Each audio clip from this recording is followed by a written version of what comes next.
aulas hoje. Remédios constitucionais e processo legislativo, não é isso?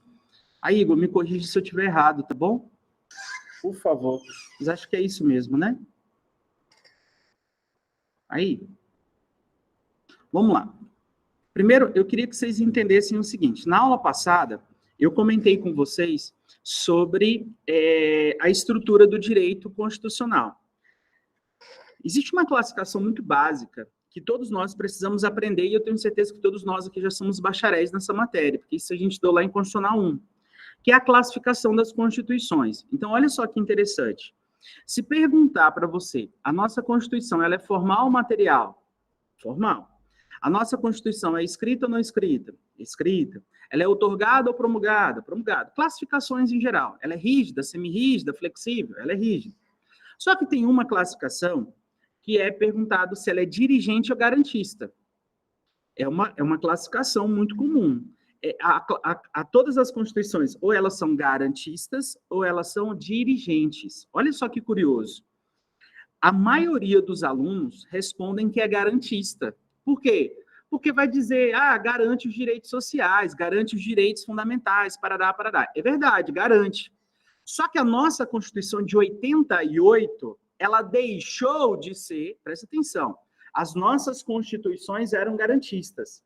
Mas desde a Constituição de 88, deixamos de ser garantistas e passamos a ser dirigentes. Por quê?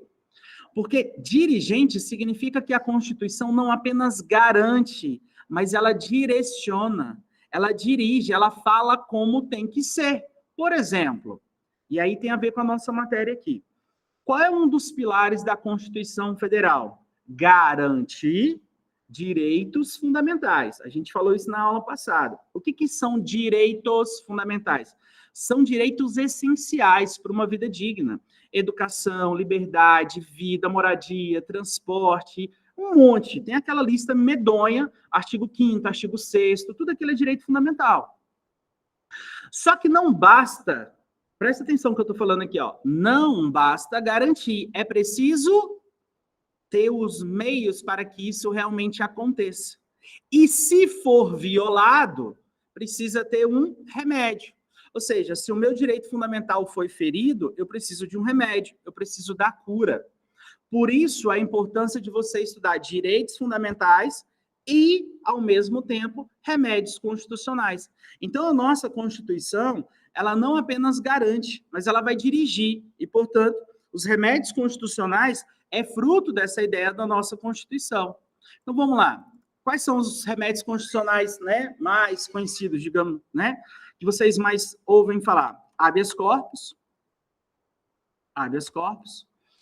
habeas data, mandado de injunção, mandado de segurança, e nós temos a ação popular. Só que, cuidado, isso aqui são todos os remédios constitucionais judiciais. A galera esquece, por exemplo, que existe o direito de petição. Direito de petição, gente, é remédio constitucional. Por exemplo, se você for a uma repartição pública e pedir cópia de uma certidão de um documento público, se eles negarem, você pode fazer um recurso para o superior daquele departamento, daquele órgão público. Isso é o quê? Direito de petição. Quando você leva uma multa de trânsito, você recorre. O que é recurso? É direito de petição.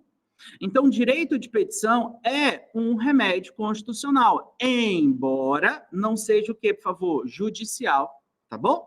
Agora, o que a gente precisa? Lembrando, vou até escrever aqui, né, Igor, para deixar bem claro para a galera, tá? Nós estamos estudando para o exame da OAB, tá? Então, aqui, a ideia não é te ensinar, não é revisar o que você estudou na sala de aula, não é fazer um resumo de uma doutrina, não é estudar para um concurso de carreira jurídica, não, isso aqui é revisão para a prova da OAB. Então, eu vou focar naquilo que de fato é importante para a sua prova da OAB, beleza? Até aqui tudo bem, gente? Me dê um sinal positivo no chat aqui. O áudio está bacana, o vídeo está bacana, vocês estão me entendendo? Tô sendo claro aqui com vocês, beleza? Tá dando para compartilhar a tela bacaninha para vocês também? Valeu aí. Então, o que a gente precisa saber sobre habeas corpus? Habeas corpus é aquele que trabalha com o direito fundamental da liberdade. Como assim, Léo? Existe um direito fundamental que foi conquistado lá na primeira geração. Lá quando caiu, né, o absolutismo e nasce o liberalismo, que é a liberdade. Aliás, na próxima aula, se eu não estiver enganado, a gente vai aprofundar. Nós vamos, né, nos aprofundar nos direitos fundamentais. E aí a gente vai trabalhar a primeira, segunda, terceira geração direitinho, tá bom? Gente, eu deixei a minha esposa não muito bem de saúde em casa. E eu tô só olhando uma mensagem aqui que ela me mandou. Tá. Só para saber aqui, rapidinho, tá? Desculpa. Bom, então vamos lá. Nossa liberdade, ela pode ser meramente ameaçada, não pode? Ameaçada. Ameaçada. Mas ela já pode ser retirada, sim ou não? Retirada. Quando a nossa liberdade for ameaçada, tá? Você pode fazer dois tipos de habeas corpus. O habeas corpus preventivo ou o habeas corpus profilático. Muita gente esquece isso aqui. Profilático. Sabe o que significa profilático? É aquele chamado trancativo, tá? O que é o preventivo? O preventivo é o famoso salvo-conduto. Você está com a liberdade ameaçada, você corre o risco de perder a sua liberdade. Então, o que você faz? Você entra com habeas corpus preventivo, o famoso salvo-conduto. Tem muitas testemunhas que vão prestar o depoimento e elas sabem que elas podem ali elas podem confessar um crime ali no meio do seu depoimento. Então, tem muitas testemunhas, isso aconteceu muito no mensalão. As pessoas iam prestar o depoimento na CPI, na verdade, já ia com salvo-conduto. Tanto é que, na época, discutia-se. Testemunha pode pedir salvo-conduto? Cara, se você sabe que você vai ter o risco de ser preso, pede salvo-conduto, é preventivo, tá? Só que, claro, você precisa contextualizar isso num pedido que você vai fazer. Lembrando, né, que habeas corpus depende de quem é o quê, gente? Autoridade coatora, tá bom? Profilático trancativo. Imagina que você está respondendo um inquérito policial de um crime que já foi prescrito. Você está respondendo um inquérito policial que não há absolutamente nenhuma prova, não há nenhuma materialidade, não há nenhum indícios de autoria, mas você está sendo um indiciado daquele inquérito policial. E óbvio que há o risco de, em algum momento, você perder a sua liberdade caso aquilo evolua. O que você faz? Se é inquérito policial, você faz um pedido para o juiz de primeira instância de habeas corpus para trancar, né? Outra coisa, o juiz de primeiro grau recebeu uma denúncia absurda, uma denúncia que deveria ter sido rejeitada, mas ele não rejeitou, né? Uma denúncia de um crime talvez prescrito, de um crime que não há nenhum indício de autoria, nenhuma materialidade, mas há processo, já há uma ação penal. Então você entra com habeas corpus aonde? No TJ, beleza? Ou vamos imaginar que você teve a sua liberdade, não vou colocar retirada não, né? Privada. Você foi privado da sua liberdade. O que é privada da liberdade? A liberdade foi subtraída. Você está preso. Você está preso. Então, você entra com o famoso habeas corpus repressivo. Para pedir o quê? A soltura. Para pedir a soltura. Qual que é o mais famoso? Esse, é óbvio, né? O habeas corpus repressivo é o mais famoso. Agora, algumas coisas que são fruto de jurisprudência que pode cair na sua prova, tá? Habeas corpus é uma peça gratuita. Não tem custas, tá? Não tem custas. Outra coisa, é proibido. Ó, presta atenção nisso aqui, ó. Proibido. Aliás, antes de eu falar isso aqui, vamos lembrar assim. Qualquer pessoa, presta atenção, qualquer pessoa pode impetrar. Olha o que eu vou falar aqui agora. Eu vou até parar de compartilhar. Quem lembra do Lula? Quem lembra do Lula? Presidente. Mas vocês lembram a época que o Lula foi preso? A época que o Lula não era nada? Nada no sentido assim, né, de cargo público. Não era presidente, não era nada do ponto de vista de cargo público. Aí, aquela época da investigação, Lula foi preso. Lula tinha advogado? Tinha. Mas o cara tem fiéis até a morte, sim ou não? Tem. E muita gente entrou com habeas corpus para o Lulinha ser solto. Só que o Lula não assinou procuração para eles. O Lula assinou procuração para quem? para o atual ministro do STF, né? O advogado dele que virou ministro do STF. Aliás, diga-se de passagem, eu gosto do trabalho dele, tá? Estou criticando, não. Gosto mesmo, de verdade. Independente, não tenho nenhum partido, estou nem aí para Lula e Bolsonaro. Eu estou falando do advogado, tá? Muito bom, muito bom. Muita gente entrou com ação no muita gente entrou com habeas corpus no STJ, pedindo a soltura de Lulinha. O STJ falou assim, legal, mas cadê sua procuração? Eu não preciso ser advogado, mas você precisa de procuração, tá? Então vamos anotar essa informação importante? Olha só, presta atenção aqui, ó. Fui claro com vocês? Vocês entenderam a sacada, né? Vocês entenderam, né? Então, ó, vamos lá. De novo, qualquer pessoa pode impetrar. Não precisa ser advogado, ok? Mas precisa de procuração, tá? Não é... Vou colocar aqui, proibido, tá? Proibido o anonimato. Não, eu quero entrar com uma ação para soltar a Andréa que está presa. Mas quem é você? Não, eu não coloco meu nome, não. Eu só estou avisando que a Andréa está numa prisão ilegal, em constrangimento legal. Isso não existe, tá? Então, anonimato não é possível, tá? Outra coisa, tá? Outra coisa. Ó, em favor de pessoas naturais. Portanto, é proibido em favor de animais. Vocês lembram de uma girafa aqui em Brasília, no zoológico de Brasília, que deu o que falar uma época? Se eu não me falha a memória, vocês aqui de Brasília podem até me corrigir. Se não me falha a memória, o nome dela era Zagalo, alguma coisa assim, cara.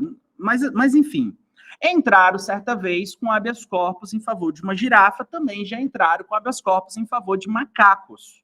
Não existe essa possibilidade jurídica. Por quê, Léo? Porque animal não é sujeito de direito. Sabe aquele seu pet, aquele seu cachorrinho, aquela sua gatinha que você ama de paixão mais do que um filho, se fosse filho, gente, ser humano? Não é ser humano, não é sujeito de direito, é objeto de direito. Tem proteção jurídica, mas não é ser humano, portanto não cabe habeas corpus para animal. Outra coisa, só cabe, presta atenção, cabe HC em favor de pessoa jurídica se for junto com pessoa natural. Explico, presta atenção aqui, isso aqui é importante, pode cair na tua prova. Pessoa jurídica pratica crime? Pratica. Pessoa jurídica pode ser presa? Cara, claro que não, né, cara pálida? Claro que não. Mas habeas corpus não é só para soltar. Habeas corpus é para quê? Profilático, para trancar. Para trancar. Só que o STJ entendeu que, mesmo que seja para trancar, só cabe habeas corpus em favor de pessoa jurídica para trancar. Só um detalhe, tá? Pessoa jurídica responde por crime a mim é a única... a Constituição fala... A Constituição... Gente, eu estou acelerado porque são 2 temas grandes aqui hoje, tá? Ainda tem processo legislativo. A Constituição Federal fala que pessoa jurídica pode responder por crime financeiro e crime ambiental. Só que só existe regulamentação para crime ambiental. Então, se uma pessoa jurídica estiver respondendo por crime ambiental, significa que um gerente, um diretor também. Só que aconteceu uma situação de que aquele diretor, aquele gerente que estava respondendo, ele recebeu alguma coisa lá que acabou não sendo denunciado. Mas o fato é, a empresa praticou. E não identificar a pessoa física e entrar, então, com habeas corpus em favor da pessoa jurídica. A STJ disse, só vale se for junto com pessoa natural. Tá bom? Beleza? Continuando aqui, então.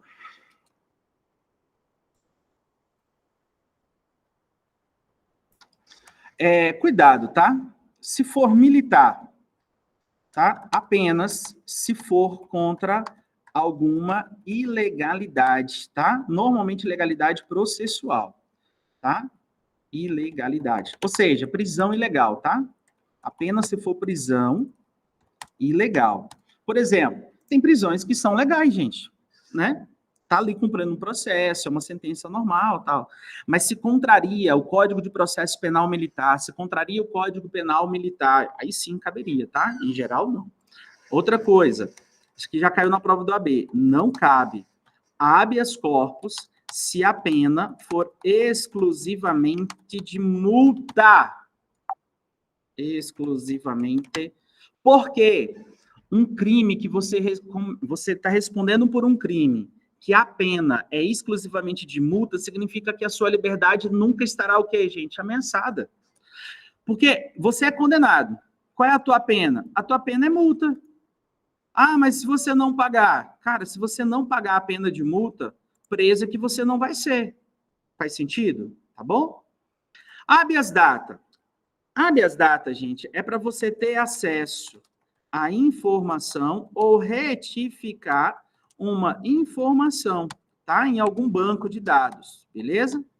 Cuidado com habeas data. Habeas data também é gratuito, só que tem um detalhe, é personalíssimo. Isso aqui é doido, viu? Isso aqui é muito legal. Habeas data é personalíssimo, tá joia? Então, cuidado, é diferente do habeas corpus, tá bom? Alguém pode impetrar para você. Aqui não. Personalista, você precisa contratar advogado, tá? Precisa de advogado. Olha que beleza, vocês vão ganhar honorários fazendo habeas data. Tá joia? Então, o habeas data, cara, não cai muito, já caiu acho que só umas 2 vezes na prova da OAB. Uma foi em relação a custas e uma outra foi a respeito de um prazo muito específico dentro da lei. Existe uma lei que regulamenta a habeas data, tá joia? Mandado de injunção interessante, foi a última peça agora na segunda fase da OAB, Direito Constitucional. Olha só que legal, caiu o mandado de injunção coletivo. Inclusive, foi uma das minhas apostas e a gente acertou. Ó, presta atenção. O que é mandado de injunção? Mandado de injunção é o seguinte, ó, é quando um indivíduo, tá, ou um grupo de indivíduos, né, quer exercer um direito constitucional, mas não consegue por falta de lei que regulamente. Imagina você está querendo exercer um direito seu. Quer ver um exemplo? Você quer exercer o direito de educação dos seus filhos em casa, famoso homeschooling. Só que não existe lei regulamentando isso. Aí o que você faz? Bom, você pode entrar com mandado de injunção, então. Ou você é um servidor público e você quer entrar de greve. Só que ainda não publicaram a lei que regulamenta a greve por servidores públicos. Aí eles entraram com mandado de injunção, na verdade entraram foi com uma ADO, depois eu explico por quê. Mas aí o que o STF falou? Bom, enquanto não existir essa lei, faz o seguinte, usa a Lei Geral de Greve, tá? Por isso que vira e mexe tem decisões aí, né, para dizer, olha, essa greve é ilegal, né, greve de seguranças é ilegal, parará, enfim, um monte de coisa falando isso, não é verdade? Tá bom?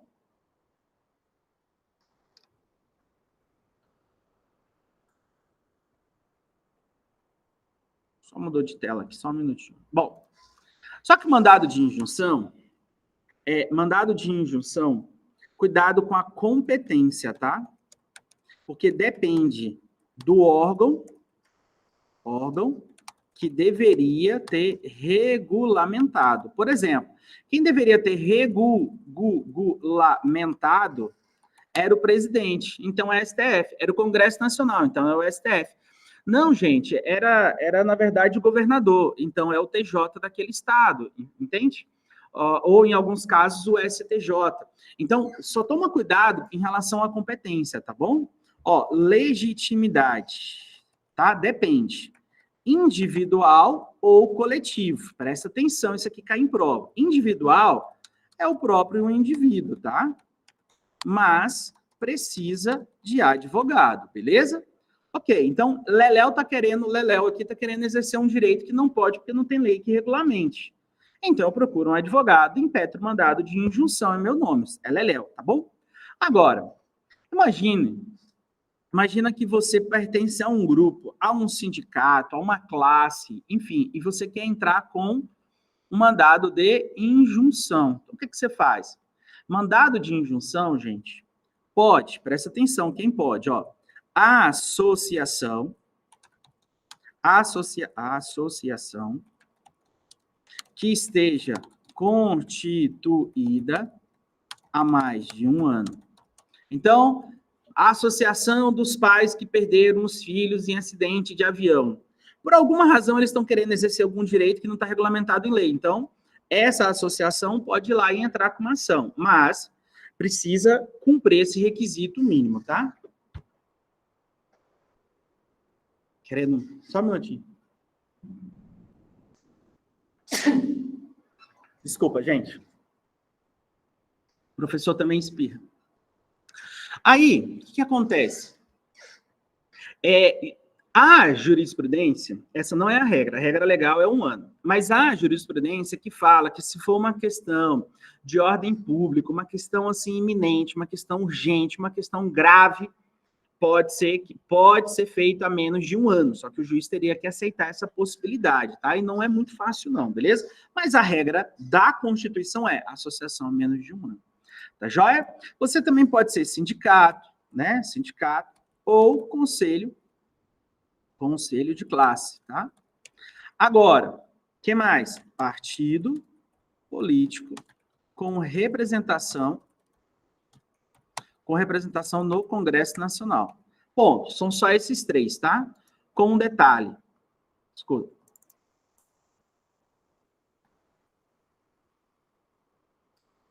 Um detalhe, olha só. Precisa de advogado, mas não precisa de procuração, tá? Dos associados, tá? Beleza? Então, a associação não precisa pegar a autorização de todos os associados. O sindicato não precisa pegar a autorização, não vou usar a palavra procuração, autorização, tá? Melhor. Tá? Dos associados. Beleza? Show de bola?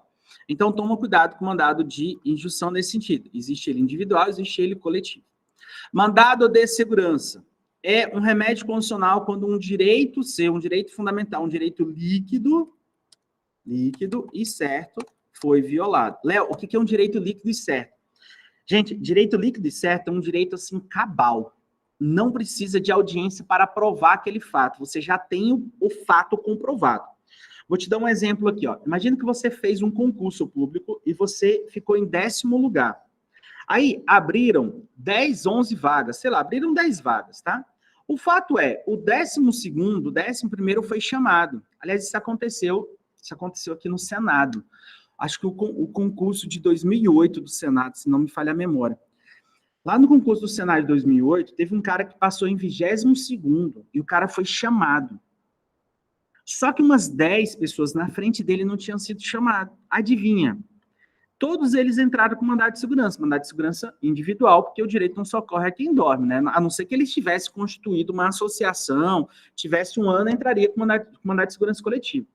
Mas qual é o direito líquido e certo dele? Cara, o direito líquido e certo era de ter sido chamado, tomado a posse na frente daquele cara, todos os que estavam na frente. Resultado, tiveram que dar posse para todo mundo que estava na frente daquele cara, ou seja, naquele cargo tinha gente que estava servindo de enfeite, lá no Senado Federal, ganhando na época, né, 15, 20 mil reais, hoje muito mais, né? Tá bom? Então, um direito líquido e certo que foi violado. Então, assim, ó, a prova é cabal. No sentido assim, eu não vou entrar com uma ação para constituir a prova. Se você precisar entrar com um processo para ainda provar, para ainda, sei lá, chamar testemunha, não sei o quê, aí você entra com uma ação de conhecimento normal. Uma ação ordinária normal. Não é caso de mandado de segurança. Mandado de segurança é algo assim, assim, evidente. É o que é chamado de prova pré-constituída. A prova já está aqui, ó, tá bom? Só que mandado de segurança, existe ele individual e existe ele coletivo, tá?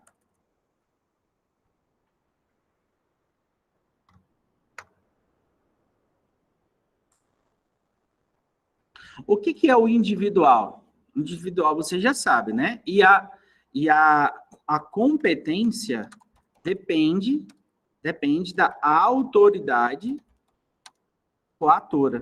Olha só que legal, isso aqui é pegadinha de prova, tá? Só um exemplo, tá? Ó, exemplo. Se a autoridade coadora for o presidente da República, é o STF.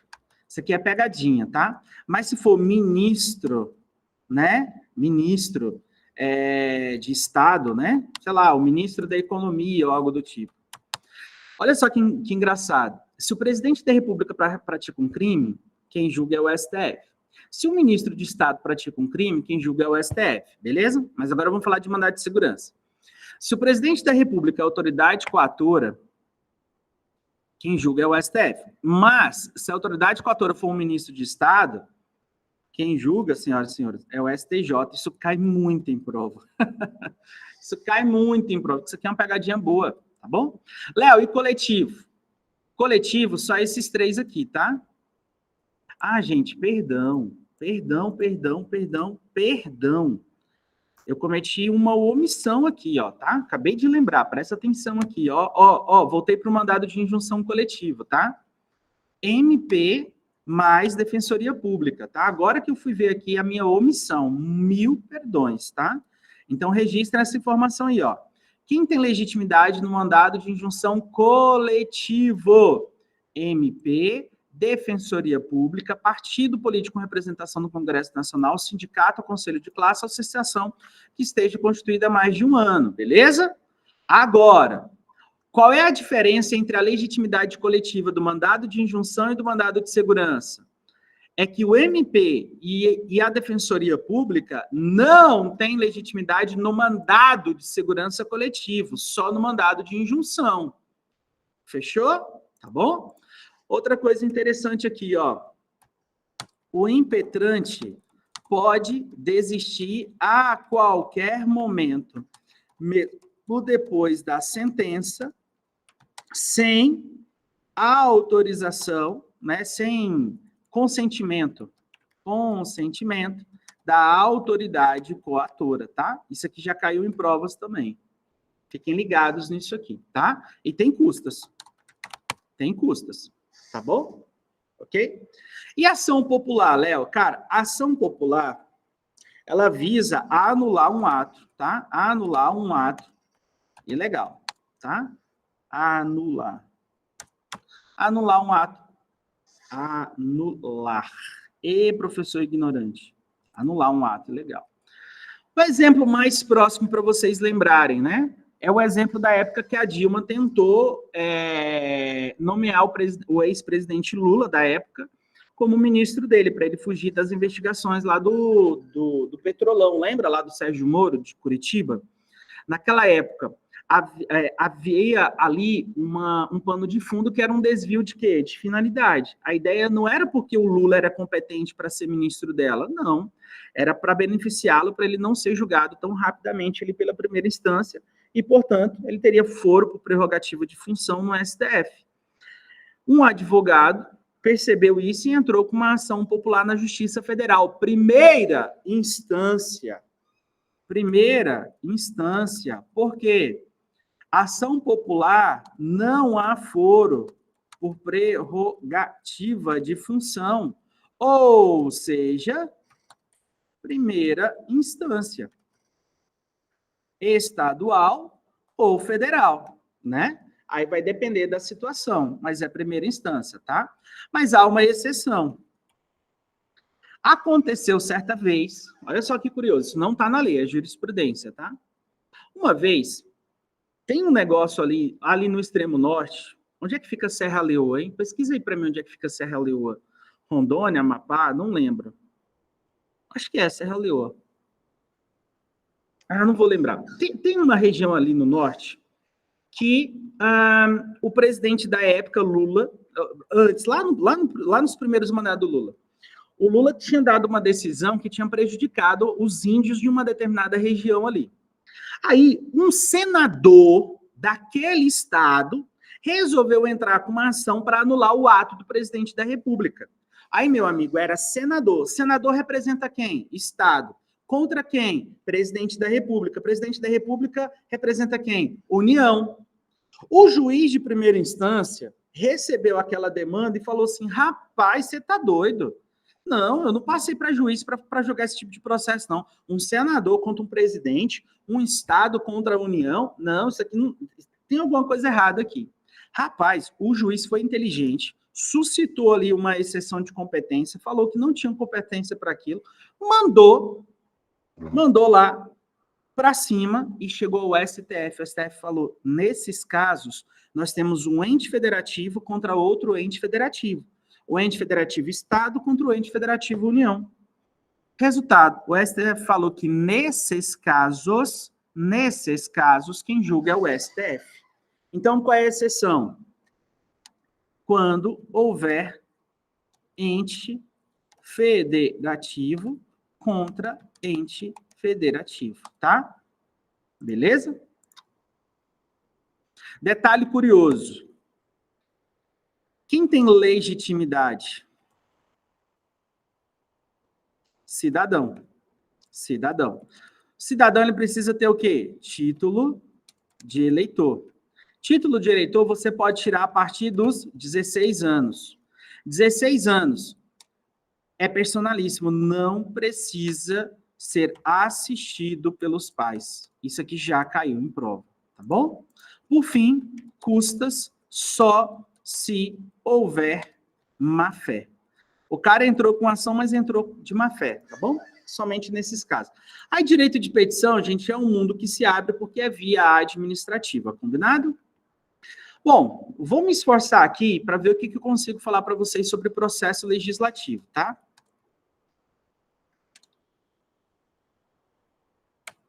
Se a gente não conseguir avançar muito em processo legislativo, a gente pode dar um jeitinho e aí a gente fala na próxima aula, tá?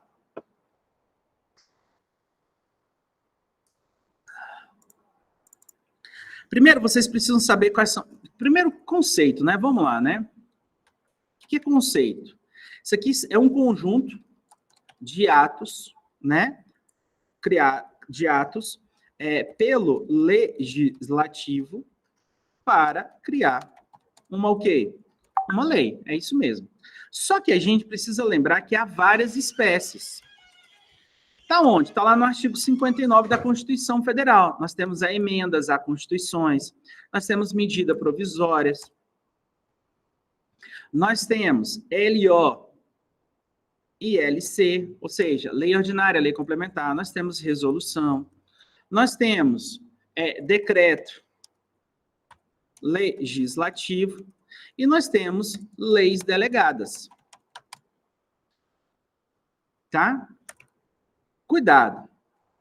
Ó, o processo legislativo da resolução está no regimento interno do Senado Federal, da Câmara dos Deputados e no regimento comum do Congresso Nacional.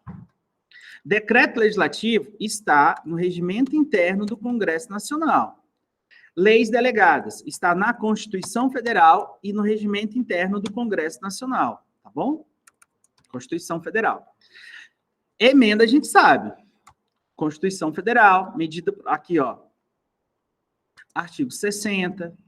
Aqui, Constituição Federal, medida provisória, artigo 62. A LO e a LC está na Constituição Federal, mas em vários artigos, tá bom? Basicamente, o que a gente precisa saber, tá? Vamos lá. Cuidado, existem fases. Fase de iniciativa, tá? Fase de deliberação.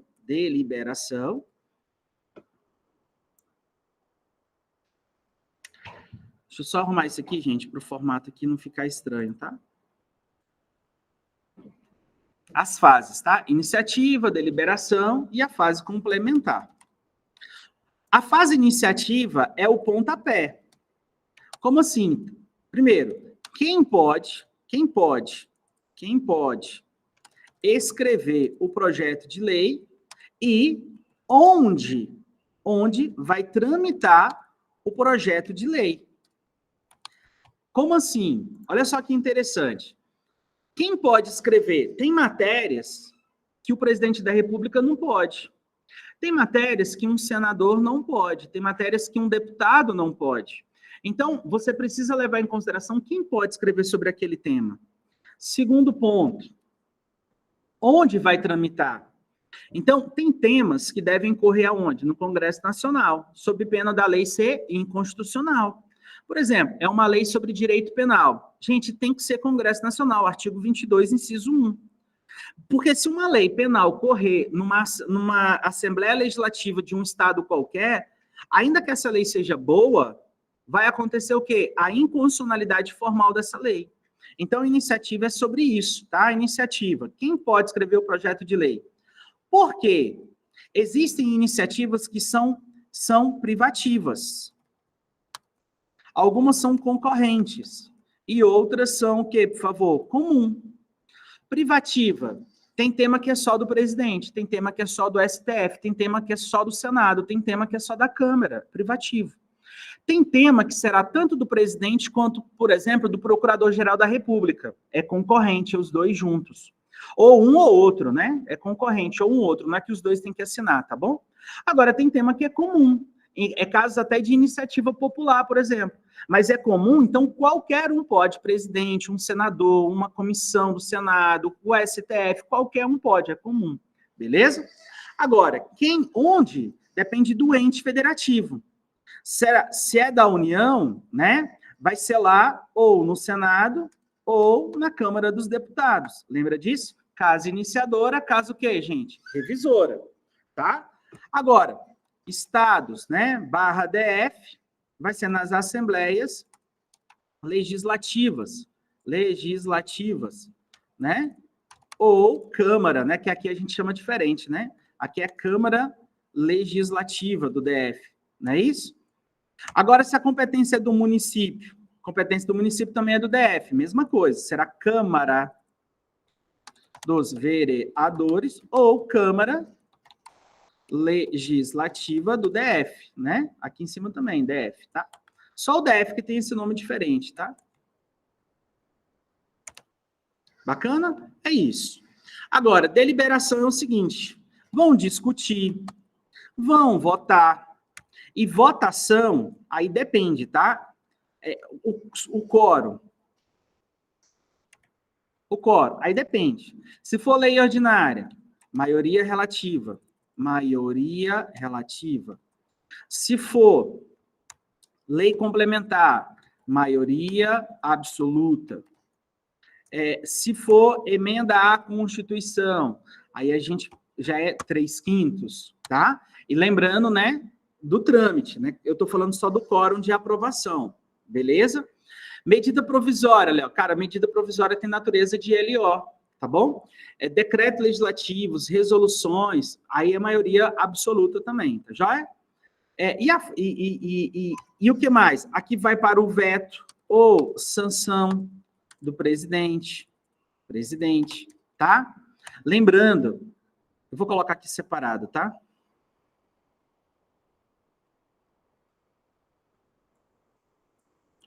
O veto do presidente, ele tem 15 dias úteis, tá?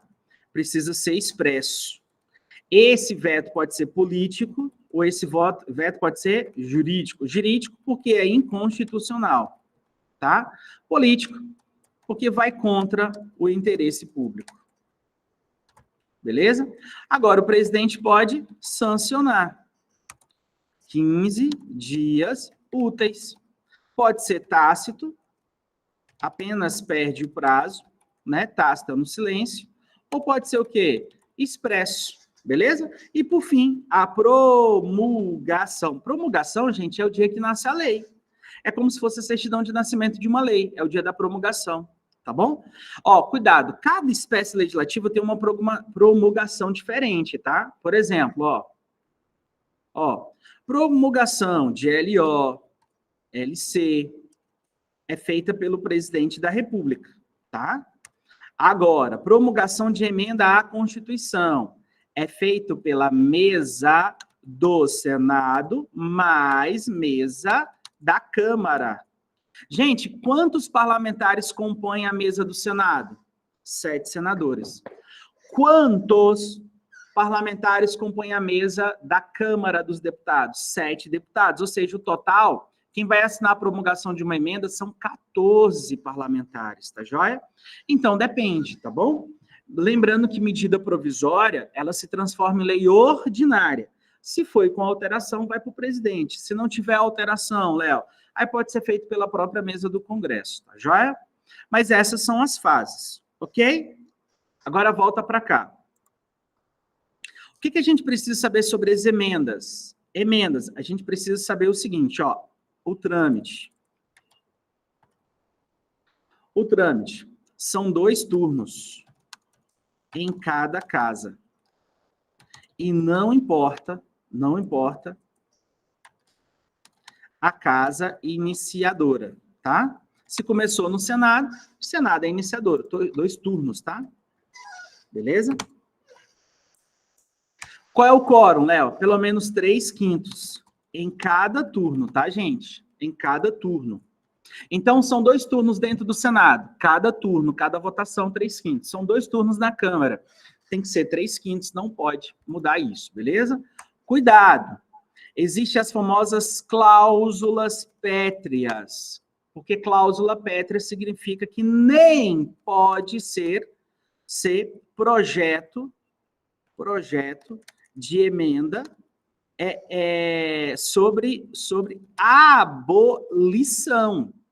Porque eu posso pegar um direito fundamental e regulamentar, eu posso pegar um direito fundamental e flexibilizar, eu não posso abolir, tá bom? Aqui vocês vão encontrar lá no artigo 60, parágrafo 4º, beleza?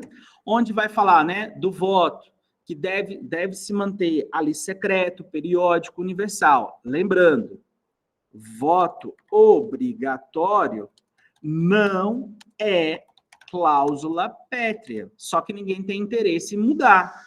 Vai deixar o povo brasileiro na faculdade de votar, eles não têm esse interesse, mas não é cláusula pétrea. Cláusula pétrea. Forma federativa. Qual é a forma federativa do Brasil? Federalismo. Os direitos fundamentais individuais. Não é só artigo 5º, tá bom? Não é só artigo 5º, tem outros direitos aí espalhados, tá bom? Além da questão do voto, forma de Estado, é isso, tá bom? Que mais? Sim, emenda à Constituição não pode ser votada durante intervenção federal, durante estado de sítio e estado de defesa, ok? Basicamente é isso que cai em prova da OAB, tá joia? Se for rejeitado, só pode voltar aquele tema na próxima... vou colocar aqui, no próximo ano, tá bom? Beleza? No próximo ano. Medida provisória. Editado pelo presidente da República, desde que haja o quê? Relevância e urgência. Tá, gente? Isso aqui é obrigatório. O Congresso Nacional é comunicado em 24 horas, que cria uma comissão mista em que tem senadores e deputados, tá? Para verificar os pressupostos, ou seja, se havia relevância e urgência, ok? Depois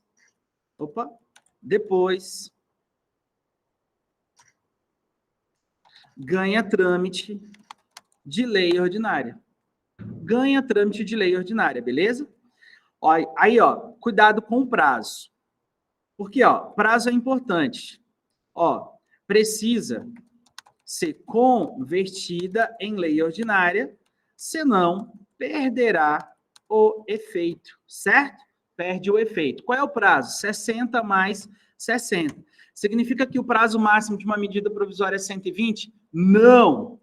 Esse prazo é suspenso durante o recesso parlamentar. Então, não conta. Tá bom?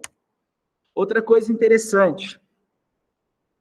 Se não for convertida em 45 dias, todos os outros projetos serão suspensos. Vai trancar toda a pauta até julgar, até resolver logo essa pendência, tá? De acordo com o STF, somente projeto de lei ordinária, tá bom? Somente projeto de lei ordinária. Beleza? Gente, ninguém está fazendo pergunta, eu estou aqui continuando a minha aula, tá joia? Beleza? Cuidado. Se não for convertida, precisa de decreto legislativo para resolver os efeitos Ou seja, presta atenção, ó. Imagina que hoje o presidente... Olha para mim aqui rapidinho, eu tô terminando, tá? Tô terminando. Imagina que o presidente da República hoje edita uma medida provisória falando assim, ó, vamos distribuir para que time que o Lula torce? Que time que o Corinthians, né? Acho que é Corinthians. O presidente da República, ele vai lá e edita uma medida provisória. Eu estou dando um exemplo banal para vocês entenderem, tá? O Lula vai lá e edita uma medida provisória falando que será distribuído camisetas do Corinthians para todos os brasileiros. Todos, para todos os milhões e milhões e milhões de brasileiros. Aí ele pega, edita, gente, é lei. A partir desse momento é o quê? É lei. Aí vai para o Congresso. Aí o Congresso pega e fala assim, ó, o Congresso, ele precisa decidir a urgência, a relevância, entendeu? Só que ele faz isso, e aí vai para a Câmara, vai para o Senado, parará. Isso levou um mês. Teve muita gente que recebeu a camisa do Corinthians, porque era lei, muita gente não recebeu a camiseta do Corinthians. Muita gente que queria receber, recebeu, muita gente que queria receber, não recebeu. Teve gente que não queria e recebeu. Imagina essa confusão. Só que o projeto foi arquivado. Foi arquivado, que o negócio não foi convertido. E agora? A medida provisória não existe mais, o projeto de lei foi arquivado. De acordo com a Constituição Federal, quando é arquivado, quando perde o prazo, o Congresso Nacional precisa editar um decreto legislativo para dizer o que vai acontecer daqui em diante com os efeitos da medida provisória. O que eu vou fazer com aquele tanto de camiseta que foi fabricada, mas não foi distribuída? O que vai acontecer com aquelas camisetas de pessoas que ganharam e não quiseram? Então, eu preciso de um decreto legislativo explicando sobre isso. Tá joia? Bom, vamos fazer o combinado? Faltam aqui 3 minutos no meu celular e a gente tem tudo isso aqui, ó. A gente tem tudo isso aqui ainda para falar, e é importante. A próxima aula, na próxima terça-feira, é sobre direitos fundamentais. Eu consigo conciliar esse restinho aqui com direitos fundamentais, Igor. Então, será que a gente pode deixar isso aqui junto com a próxima aula de direitos fundamentais? Que a gente já está encerrando mesmo, vai atrapalhar e eu preciso me organizar aqui para a aula daqui a pouquinho. Tudo bem, então, gente? Gostaram da aula? Esse mapa mental eu mando para o professor Igor depois disponibiliza para vocês, combinado? Valeu? Deu para aprender alguma coisa?